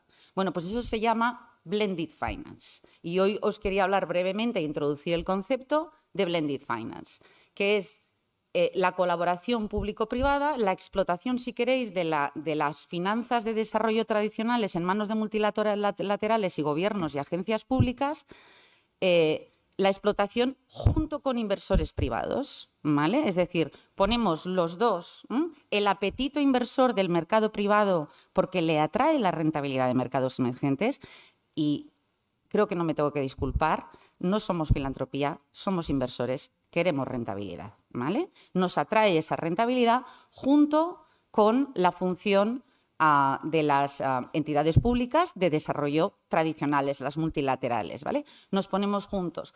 ¿Qué es lo que hacemos? Los inversores privados nos beneficiamos del conocimiento local, por ejemplo, en deuda, de la capacidad de préstamo que tienen esas agencias de desarrollo a nivel internacional.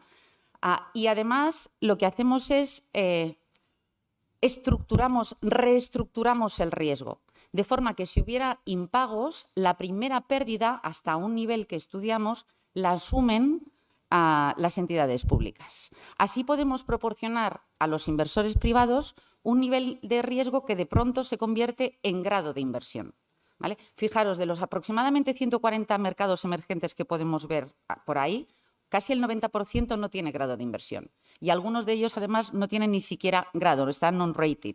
Eso hace que los inversores privados no vayan ahí. Lo que hacemos es reestructurar el riesgo cuando colaboramos en Blended Finance, de forma que si hay impagos, los absorba en primera parte el sector público. Eso disminuye el riesgo global de todos los vehículos que organizamos y permiten que entre dinero privado. Nosotros en mi casa empezamos a hacerlo ya en 2017 de la mano de IFC, invertimos entonces 500 millones en un programa que tienen de inversión en infraestructura en mercados emergentes. Ahora en la COP se anunció que se expande ese programa hacia la consecución, bueno, se llama, el vehículo es One Planet, os podéis imaginar, con la idea de desarrollar infraestructuras, pero también agricultura sostenible, alimentación, etcétera, en mercados emergentes para conseguir los ODS.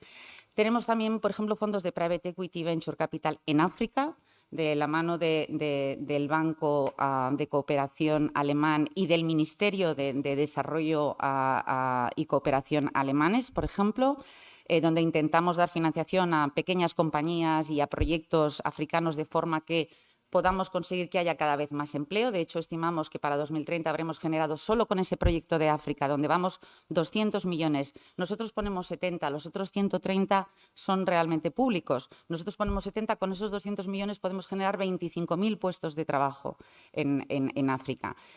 Y lo dejo aquí, es decir, solo os quería apuntar que el Blended Finance está pasando, que está empezando a pasar. De hecho, la OCDE publicó los principios ya hace unos pocos años, que nos parece que es una manera muy interesante de atraer el capital privado a inversiones sostenibles en mercados emergentes, que siempre que hablamos de mercados emergentes hablamos de transición justa. O sea, es de lo que hablamos en mercados emergentes, porque estamos hablando de que cada vez más se alcancen unos niveles de vida donde la gente no tenga pobreza, donde tenga acceso a la educación, donde tenga acceso a la salud. Y para mí eso es la transición justa, más allá de lo que comentamos, ¿no? De, oye, si cierras las minerías de Asturias, es cierto que con esos trabajadores tienes que buscar que tenemos que reciclarles y tenemos que darles oportunidades, ¿no? Pero yo creo que eso, desde el punto de vista de gestión de activos, ese tipo de transformaciones sí que las tenemos en cuenta en cartera, ¿vale? O sea, cuando analizamos esas compañías y los planes que tienen a largo plazo de net zero y los cambios en sus modelos de negocio, buscamos qué consecuencias van a tener esos cambios y intentamos entender esas consecuencias, ¿vale? Pero para mí, de verdad, esto es como el COVID, y con esto acabo. Acordaros de las vacunas, ¿no? Y de la inmunización. O sea, sí, nos inmunizamos nosotros, pero es que la mayor parte del planeta no se ha puesto las vacunas, ni siquiera China se ha puesto las vacunas adecuadas. Bueno, pues esto es lo mismo. No llegaremos a la Agenda 2030, no llegaremos a un desarrollo sostenible si no incorporamos y aceleramos la incorporación de los mercados emergentes. Y el Blended Finance es un vehículo que nos tiene que permitir, es un acelerador, Muchísimas gracias, Marisa. Bueno, pues a mí me gustaría dedicar ahora un ratito, aunque nos alarguemos 5 minutos, digamos a que tuviéramos digamos un pequeño diálogo. Entonces, primero, en el público hay alguien que tenga alguna cuestión que quiera plantear. Bueno, si queréis, mientras lo vais pensando, voy a plantear yo alguna. Entonces, vamos a ver. El tema de los bonos sociales. ¿Qué futuro le vemos? Ya nos ha comentado algo de esto, Guillermo. ¿Qué futuro le vemos? ¿Van a tener los bonos sociales ese protagonismo que ya tienen los bonos verdes? ¿Vamos a poder generalizar este tema? ¿Cómo lo veis? ¿Quieres primero? Sí, acércate, Susi. Sí. Bueno, hilando un poco a lo que comentaba antes, creo que hace falta mucha mayor concreción desde el lado de la taxonomía, desde el lado de definir un poco más el ámbito ese de los bonos sociales, ¿no? Porque cuando hablamos de bonos verdes, bueno, más o menos ya tenemos un marco de juego establecido, ¿no? Y eso, pues, bueno, ayuda a todas las partes. Y creo que es un muy buen ejemplo de, bueno, cómo encajamos un, bueno, no sé si instrumento financiero dentro del ámbito este de la transición justa, ¿no? Para que pase lo mismo con los bonos sociales, pues, bueno, pues tendremos que definir un marco de juego, pues, similar. Y en ese ámbito, pues, seguramente es más difícil. Pues seguramente, bueno, he hecho un poco Marisa también, ¿no? En la parte medioambiental, pues igual siempre es como mucho más fácil, más medible, más, no sé si más objetivo o no, pero bueno, más medible seguramente sí, que todo el ámbito social. Entonces, bueno, hasta que no tengamos un poco de avance por ese lado, pues creo que toca esperar de momento. Sí, porque además, me meto yo aquí. Fijaos lo que nos ha pasado ahora que con el tema de MiFID, ¿no? y la clasificación de la elegibilidad de los productos según MiFID, ¿no? Porque una cosa es FDR, hiciéramos artículo 8.9 y esto ya... Y ahora tenemos que hacerlos elegibles los productos, ¿no? Para que la gran banca, la distribución bancaria pueda llevar los productos financieros a los clientes, y hay 3 pilares de elegibilidad. Tenemos el porcentaje de inversiones de actividades alineadas con taxonomía, el porcentaje de inversiones sostenibles según una definición que nos dio el reglamento de divulgación, y luego tenemos la gestión de los principales impactos adversos. Bueno, pues en los bonos verdes que ya existen en el mercado, y sabéis que además la Comisión Europea ha hecho también un marco de bonos verdes, ¿no? Que es muy similar, de hecho, al voluntario que ya existían en práctica de mercado. Pero resulta que los proyectos, tenemos que estudiar ahora que los proyectos que están financiando esos bonos verdes, si realmente esos proyectos están alineados con la taxonomía o no.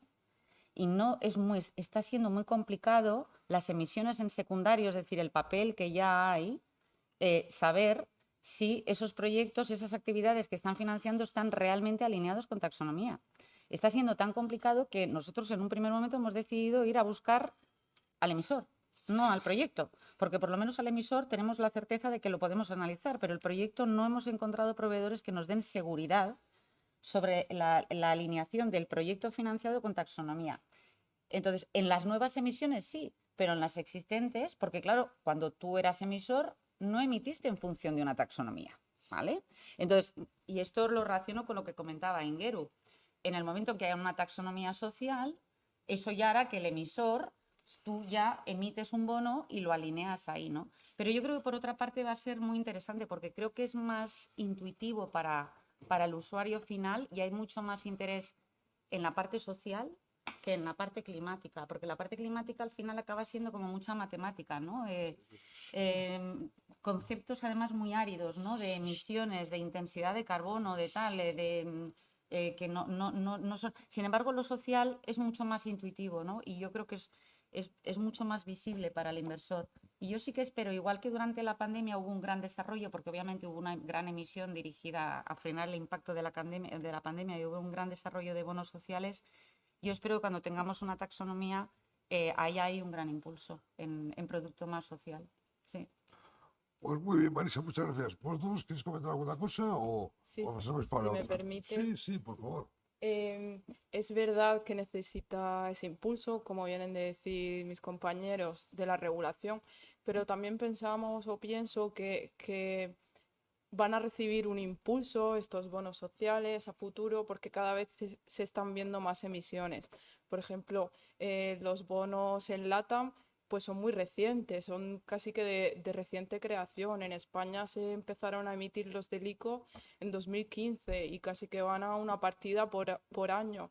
Es decir, hasta ahora no han sido tan comunes y es verdad que la regulación no les ha ayudado tanto, pero a futuro, pues si aunan la regulación con mayores emisiones y que no solo provengan de países que estén bien posicionados, sino también de aquellos que de verdad lo necesiten, que necesiten esa redistribución, pues yo creo que puede mejorar mucho el panorama. Muy bien. Nada, pues yo simplemente ratificar un poco lo que han dicho, ¿no? La importancia de la información, la regulación.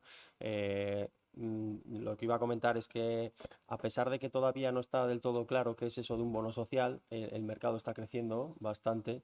Entonces, bueno, pues son buenos indicativos, ¿no? De que al final hay un apetito allí y que inversor, ¿no? Y que, bueno, pues que en el momento en el que pues, las cosas estén más claras, pues yo creo que también es un instrumento con mucho futuro. Muy bien. Oye, y como estamos hablando de regulación, ¿creéis que la nueva regulación va a ayudar a que la inversión se dirija más a la transición justa? Sí, ya estaba. Bueno, eso es un tema muy interesante y de hecho nosotros estamos investigándolo con algunos artículos, algunas investigaciones, ¿no? El impacto que tiene o que está teniendo, por ejemplo, la SFDR desde marzo del 21 que entró bueno, está entrando, ¿no? Todavía, pero como, sí, eso es. Pero bueno, y cómo este tipo de normativas o shocks exógenos, ¿no? a la información pura de las carteras y de las empresas afecta, ¿no? Y bueno, hay algún estudio por ahí que identifica que sí, ¿no? Que es un, o sea, ese efecto de la regulación pues ha permitido que las inversiones sean más sostenibles, es decir, que las carteras de los fondos, por ejemplo, incorporen empresas más sostenibles y que los flujos de los inversores vayan hacia fondos más sostenibles. Pero nosotros estamos corrigiendo determinadas tendencias previas y no se ve tan claro, ¿no? Entonces, bueno, esto es un tema muy interesante que habrá que seguir estudiando, cómo realmente si las regulaciones están consiguiendo su papel fundamental, ¿no? Que es que se canalicen, ¿no? De alguna manera los flujos hacia empresas más sostenibles. Bueno, es que yo creo que tenemos que diferenciar SFDR es una regulación de divulgación, es decir, es una regulación de transparencia. Es simplemente una regulación que lo que nos hace a los gestores de fondos es explicar cómo tenemos que contar lo que hacemos. Sí, sí, pero... Es cierto que ha creado luego una clasificación que no estaba ni siquiera, no se perseguía, pero lo único que nos dice es cómo tenemos que contar lo que hacemos. Obviamente, al explicarte cómo tienes que contar lo que haces, también nos ha originado una transformación en la forma que abordamos la gama de producto, ¿no? Pero yo creo que realmente lo que va a marcar la diferencia y va a ser más a futuro va a ser, por una parte, en que al año que viene las empresas van a tener ya que reportar según taxonomía. Por otra parte, nosotros vamos a tener el nivel 2 de SFDR, donde vamos a tener que dar muchos más detalles, ¿vale? Y sobre todo MiFID, donde vamos a tener que ir al inversor a preguntarle si tiene preferencias sostenibles. ¿Quiere eso decir que porque le preguntemos al inversor las empresas van a ser más sostenibles? No, o sea, claramente. Pero bueno, las empresas van a estar obligadas ya a divulgar taxonomía y a contar una serie de cosas en el futuro, ¿no?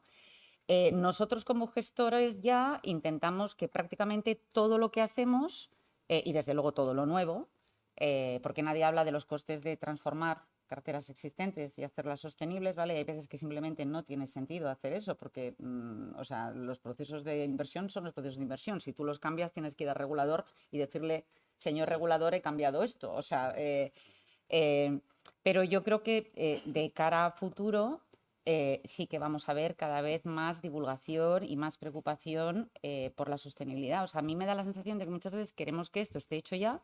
Y es que estamos empezando, Y esto no es nada fácil y no hay ejemplos que seguir, es decir, y lo estamos construyendo todos juntos, ¿no? Por eso yo siempre hago un llamamiento a la flexibilidad.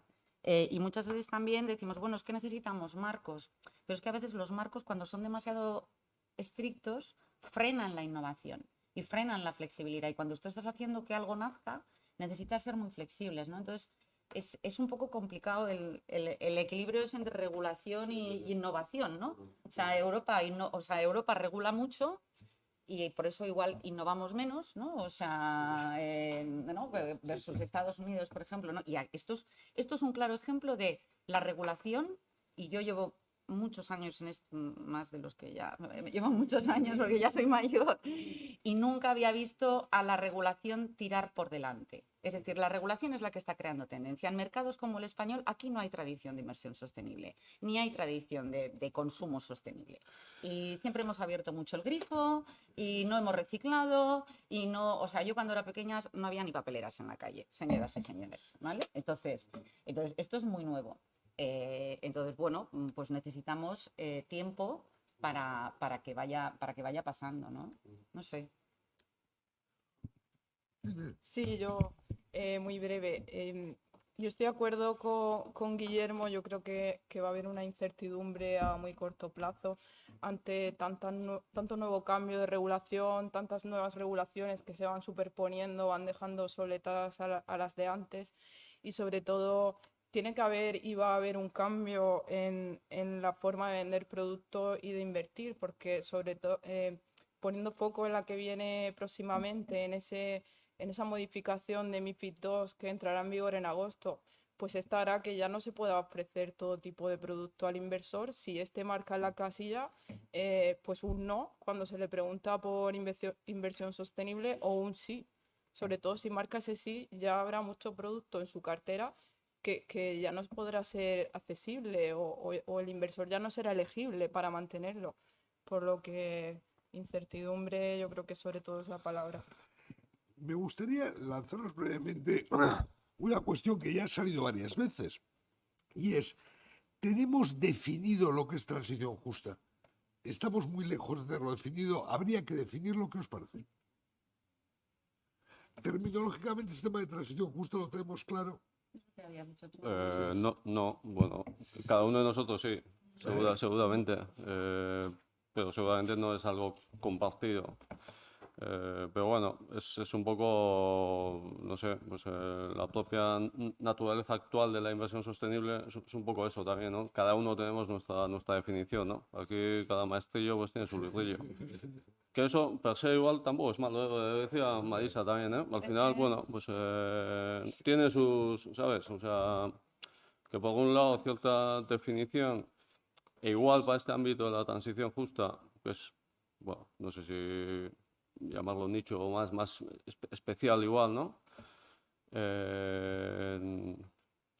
Puede ser igual algo más de ayuda, pues que haya un poco más de concreción, pero bueno, nunca sabes. También, no sé, que cada uno que avance por su camino, pues tiene también sus aspectos positivos. Pero seguramente el regulador no está muy cómodo con eso. Seguramente quiere que todos vayamos por el mismo camino. Lo decía Marisa antes, el tema de que en Europa la regulación va por delante y no sabemos si eso es lo mejor. Podemos bueno, llegar a un exceso de regulación fácil. Bueno, o podemos estar ya en exceso de regulación. Bueno, nadie está hablando efectivamente de los costes del exceso de regulación. Y no solo, fíjate, ni siquiera los costes, que son muchos, ¿eh? Pero incluso a nivel corporativo,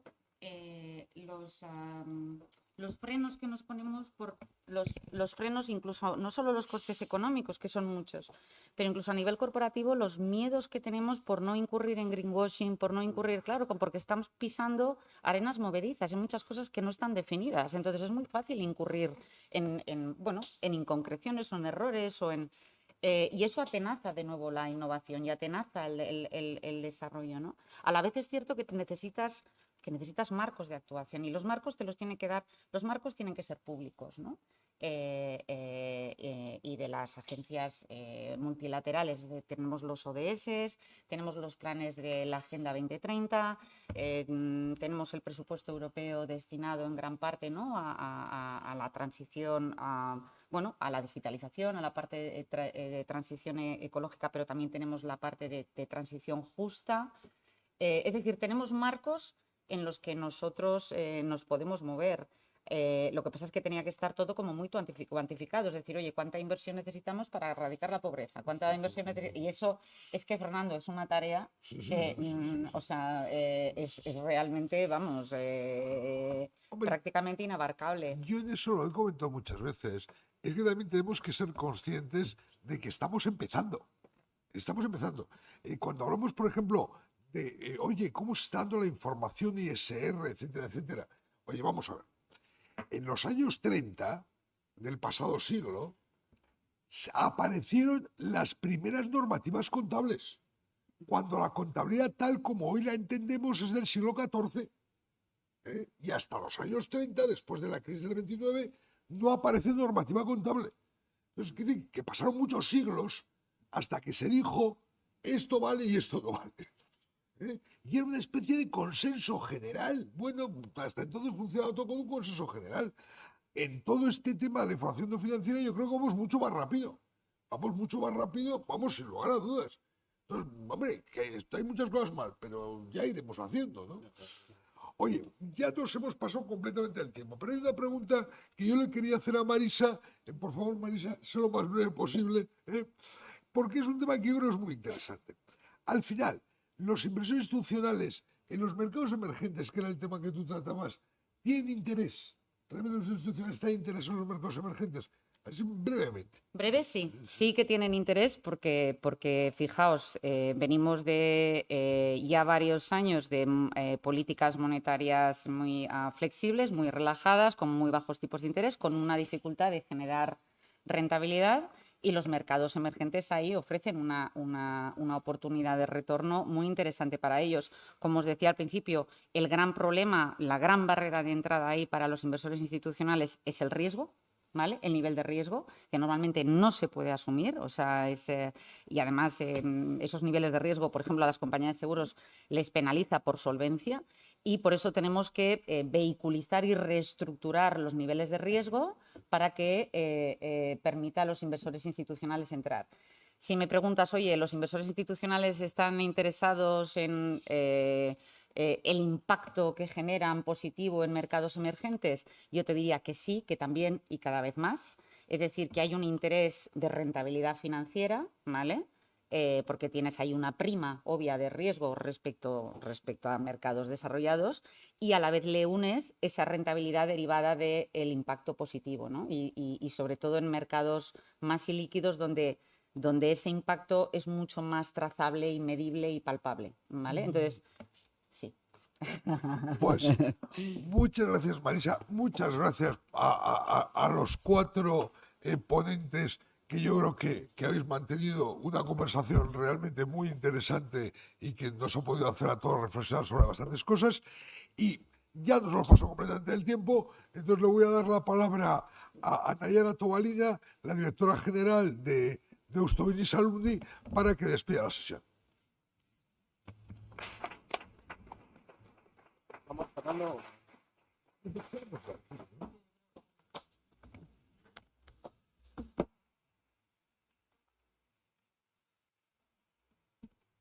Egunon de Nori, buenos días a todos. En primer lugar, agradecer la presencia de SpainSIF en la organización y apoyo de esta sesión, que esperamos, ¿no?, que sea la continuación de otras próximas que permitan continuar con el desarrollo de la estrategia privada de la Agenda 2030 y sus ODS, así como la referencia a 2050 para una economía mundial neutra en emisiones. También agradecer a Fernando Gómez Bezares por haberme invitado a clausurar esta jornada y además pues, por haber organizado esta mesa redonda. También a los ponentes por vuestras aportaciones y, por supuesto, a todas las personas que estáis aquí, ¿no?, acompañándonos esta mañana. Voy a ser breve porque efectivamente nos hemos pasado de tiempo, entonces, pero sí lo que quería era subrayar, ¿no?, algunas cosas que creo que son de gran importancia, ¿no?, en la temática que nos trae aquí hoy, ¿no?, que es la transición justa a través de las finanzas sostenibles. Entonces, bueno, la situación actual ya no es la que era hace 5 o 6 años, ¿no?, cuando se hablaba de inversión sostenible y se pretendía abordarla con la integración de factores ESG como una herramienta de oportunidad que complementaba, ¿no?, el análisis financiero tradicional. Ahora dicho análisis es una necesidad para las empresas y bueno, es bastante más completo, ¿no?, contemplando más variables y riesgos potenciales como exigencia y valor añadido de y para los inversores de ESG. Esto permite conocer qué productos están más protegidos contra los peligros vinculados a cuestiones ambientales, sociales y de buen gobierno que no están siendo gestionados por las compañías inversoras. Existe ya un nuevo Plan Nacional de Finanzas Sostenibles que persigue cambiar el ecosistema financiero actual, lo que representa el respaldo del sector público en la incentivación de un marco legal que garantice la confianza de los inversores hacia los aspectos ambientales, sociales y de gobierno corporativo. Sin embargo, y aunque el desarrollo de la financiación a actividades medioambientales y socialmente sostenibles está siendo acelerado y la demanda o apetencia de activos ESG es creciente, todavía no falta mucho por hacer en este campo. Por un lado, el volumen de recursos captados y destinados a este capítulo no es suficiente para financiar la inversión necesaria para la transición climática que está planteada en los últimos acuerdos internacionales.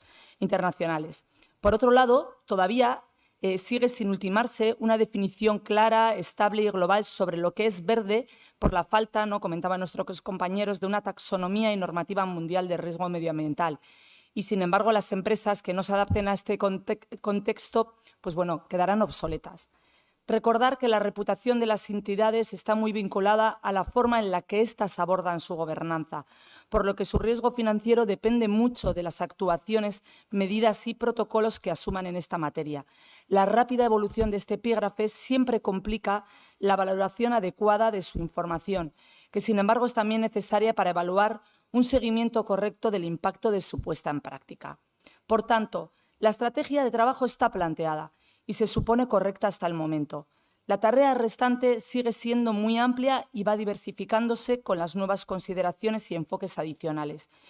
Pero también se enriquece y nos motiva a ir completando nuestra visión y análisis de una forma más madura y completa. Parece que este es el camino correcto, ¿no?, a seguir durante los próximos años. En este sentido, nos enfrentamos a un gran reto que tiene que subsanar el sector financiero y tiene que ver con el talento. Hasta ahora este sector, no hemos hablado de talento aquí, pero es verdad que yo no quería dejar pasar, estando en la universidad, ¿no?, este aspecto. Este sector no tenía muchos profesionales expertos en temas medioambientales y, sin embargo, ahora es una necesidad contar con un mayor número de especialistas que contrarresten el llamado, ¿no?, greenwashing, que vende, ¿no?, una imagen de sostenibilidad pues que no es real. Por último, el gran reto es que en este campo de la transición justa, ¿no?, es que corremos el riesgo de que con toda la urgencia climática de repente saquemos capitales de forma masiva de industrias que son esenciales para el tejido productivo y que sufran los mercados laborales. Por eso es importante medir el tiempo para redibujar y rediseñar esos sectores que están siendo trastocados con la transición hacia modelos más sostenibles. Un gran ejemplo lo tenemos aquí en el País Vasco, donde la industria marrón ha jugado un papel primordial y Euskadi tiene como reto convertirse en un referente industrial y tecnológico en la generación de energías renovables, eólicas, de biomasa, solar, fotovoltaica, geotérmica y marina. Es decir, convertirse en una Euskadi verde como oportunidad para fortalecer la competitividad de la estructura productiva, integrando los criterios medioambientales como un factor competitivo para crear valor. Así que, bueno, pongámonos, ¿no?, manos a la obra, trabajemos y luchemos en aras a conseguir esta transición justa a través de las finanzas sostenibles. Bueno, hasta aquí mi presentación. Entonces, si os parece, a continuación tenemos preparado un café donde podemos seguir conversando con todas las personas que habéis participado en este acto. Y bueno, muchísimas gracias a todos por haber acudido a esta sesión. Esperamos que haya sido de vuestro interés. Muchas gracias a SpainShift, muchas gracias a todos los ponentes. Y bueno, eskerrik asko y hasta pronto.